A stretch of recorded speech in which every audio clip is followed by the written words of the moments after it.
Hey everyone, welcome back to the channel. Apologies for taking so long with this run. A certain game that was released recently has taken over my life a bit. For this run, the rules are fairly simple. There's gonna be no walking. I may use vehicles, except for the mantis, because it walks, and it's on easy difficulty. So if I can't walk, then how am I supposed to get around, you might be asking? Well, in Halo 5, you have advanced movements, you have a built-in thruster and a ground pound ability, which both move you forward ever so slightly without having to use the left stick. And thankfully, unlike Halo Infinite, you can mantle ledges without having to push up on the left stick. Alright, without wasting any more time, let's get right into it. So mission 1 of Cyrus was pretty easy and it didn't take too long. The most annoying aspect of this entire challenge is just having to wait for the thruster recharge, and right from the get-go I can already tell that the Prometheans were going to be the more annoying enemy type to fight. After a few mistakes with some grenades, I finished the mission successfully. I finished the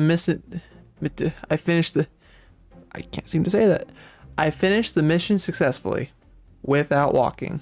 So mission 2 is another easy mission, and while I don't have any solid proof, I'm pretty sure Master Chief's thruster charges a lot slower than Locke's. I also had my first encounter with hunters, and they're a bunch of fun. They would have been more of a problem if I hadn't set it on easy difficulty, which I only did because I wanted to see if I can beat Halo 5 without walking, and just if it was even possible. I slowly made my way through the mission, blew up some cooling vents, killed some more hunters, and successfully beat this mission without walking. I'm gonna sound like a broken record throughout this entire video, but this mission was also easy, but this was the easiest by far, and I luckily got to spend 2/3 of the mission in a Warthog and let my fire team do the shooting. So in Halo 5, there's a total of 3 missions where you walk around and get intel. In truth, I was worried about these levels because I didn't know if they would restrict your movement since you can't attack. While you can no longer ground pound, you still have access to your thruster, so the run is still on. I got my hands on an SMG and man are those fun to use. 343, please bring them back, they're really fun. Near the end of the mission, I got my hands on a gun goose, blasted my way through the Prometheans and drove to the tail end of the mission and had my first fight with Warden Eternal. He was literally no problem at all, for now at least. I beat the mission successfully without walking and got to watch the most anticlimactic fight in gaming history. So mission 6 was an interesting one. Right off the bat, I got my hands on a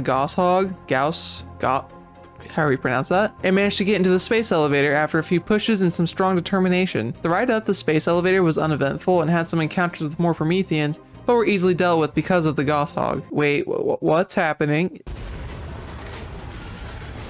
Alrighty then. Osiris got out of the elevator and made our way to the Pelican. Flock, what are you doing, man? You can't do that. You're breaking the #1 rule. So mission 7 was another slow mission, and oh boy, was it fun. Activate some terminals, kill some Covenant and Prometheans, ground pounding to my grave.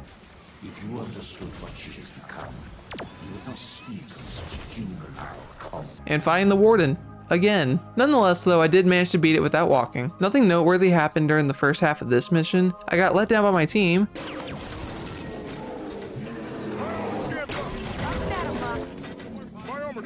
So that was a fucking lie. Told my team to take the mantises since I couldn't, but I ended up finding a wraith thankfully. We met up with Arbiter and this mission was also beaten without walking. Mission 9 is another one of those walk around missions, but thankfully again, I still had my thruster, so the run is still on. Met up with Halsey and a grunt unexpectedly. I'll take your report now. And was already on my way to the next mission. So mission 10 went off without a hitch. I was in a vehicle for half of it. I wiggled my way through a tight tunnel in my Ghost and made it to the Kraken. Also just a little nitpick here, but I wish 343 did more stuff with the Kraken. It's just such a cool design for a giant like Covenant spaceship or destruction.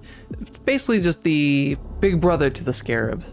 I would like to see that in future iterations, 343. I highly doubt you're watching this video, but please bring back the Kraken. I destroyed the Kraken's core and got the Constructor. We finally reached our last walking mission. Surprise, surprise, I still had my thruster. I talked to Palmer and Halsey and finished the mission without walking. The mission Battle of Sunayon went on for a while, mainly because I had to solely rely on my thruster and ground pound because there wasn't a single vehicle to be seen. I destroyed the anti-air turrets, made my way to the under part of the city and took out some hunters. Once I made it back to the top, I wasn't expecting to see Prometheans and the Warden. I fought alongside Arbiter and took out the Warden again, and with that over, I beat this mission successfully without walking. Now here's the fun part, going fast down the Guardian with my thruster. We met Exuberant and she gave us a Scorpion. Not nice of her. I got my hands on a Wraith later on and dealt with the Warden again. I then grabbed a Ghost and fought off Warden yet again in the same mission, but better yet, there's 2 of them. And this mission was also beaten without walking. I might as well just keep a counter of how many times I say mission. But this mission isn't anything special. You fight Prometheans, listen to Cortana and Warden banter back and forth, and slowly thruster my way to the end of the level, but not before fighting 3 Wardens at once, which wasn't that hard, surprisingly. And last but not least, we're on the final mission. I'm gonna go ahead and keep this one short and say that yes, it is possible to beat the mission without walking. At this point in the campaign, I had no doubt that it was. My only worry was the final part where you had to make it to the relay to destroy it, but my worries were quickly put at ease because I could still use my thruster. And with the final cutscene playing, we finally beat Halo 5 without walking in its entirety. Well, this challenge was actually a lot more fun than I initially expected and wasn't really challenging as it was annoying. But with that being said, can you beat Halo 5 without walking? Yes you can. Now with that question answered, I wanted to mention that I'm going to start steering away from just Halo videos and Halo challenge videos because there's other things I want to try to do on this channel. Do look forward to the future though, because I have some good ideas coming up that I can't wait to act on. And now that I know you can fully beat Halo 5 without walking in its entirety, I might actually try to make it a speedrunning category. But that's all for today's video. Thank you all so much for watching, and I'll see you in the next one.